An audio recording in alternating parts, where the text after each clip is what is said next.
classic progression, really fun tricks in there that actually sound harder than they are, which are my favorite kinds of things.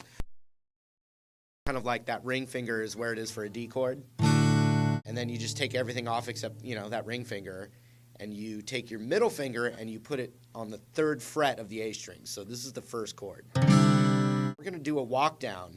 So you've got 3rd fret there, 3rd fret there.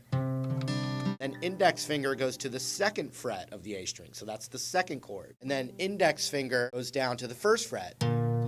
Listen to if I hit the bass note and then strum, you'll hear it. And then a full D. So then we need F, G, D.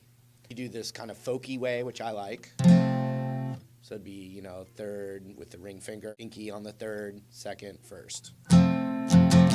And that for a G. Now, let's get a little fancier with it. The first thing we're going to do on that 1st chord, instead of going, we're going to go like this. And 1, that's the open A string, 2nd fret, 3rd fret.